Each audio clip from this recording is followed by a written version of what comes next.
আসসালামু আলাইকুম dear viewers, কেমন আছেন সবাই? আশা করি সবাই ভালো আছেন। আজকে চলে আসলাম রসুনের আচারের রেসিপি নিয়ে। তো চলুন আর বেশি কথা না কই শুরু করা যাক। শুরুতেই আমি কড়াইতে দিয়ে দিচ্ছি হাফ কাপ পরিমাণে সর্ষের তেল।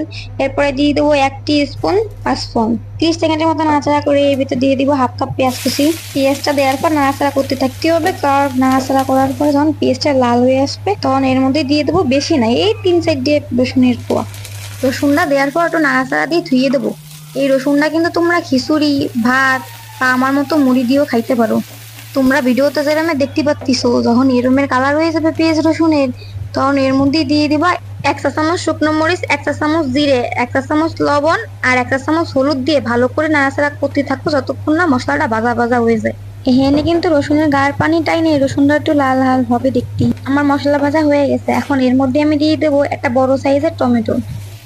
টমেটো কুচি দেওয়ার পর ভালো করে নাড়িয়েছি, এর মধ্যে আমি দিয়ে দেবো হাফ কাপ পরিমাণের পানি। তোমরা যদি রসুন একটু গলা গলা খেতে চাও তাহলে পানির পরিমাণ বেশি দিতে পারো, তবে রসুনের আচারে রসুন একটু শক্ত থাকলেই বেশি ভালো লাগে।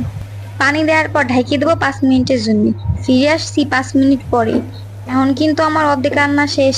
এই পর্যায়ে দিয়ে দিচ্ছি 1 চা চামচ পরিমাণে পাকা তেঁতুল। তেঁতুল দিলি পরে রসুনের আচারটা একটু টক টক লাগবে না, খাতি মেলা স্বাদ হবে না। দেখো দেখি, তোমাদের সাথে কথা কতি কতি আমার আচার রান্না শেষ। তেলটা কিরম উপরে বাইসে উঠছে, দেখতে কিরম লোভনীয় দেখাচ্ছে, জিভে জল চলে আসার মতো। নাও, আর বসে থাকতে পারলাম না, এখনই চলে আসলাম মুড়ি মাখাই খাওয়ার জন্য। কাঁচামরিচ, পেঁয়াজ, শসা, লবণ আর চানাচুর নিয়ে তোমাকে সামনে আমার এই স্পেশাল রসুনের আচার নিয়ে বসে পড়লাম খাওয়ার জন্য।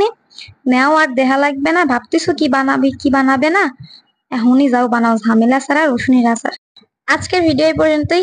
দেখা হচ্ছে নতুন কোনো ভিডিওতে। বিদায় নিচ্ছি। আল্লাহ হাফেজ।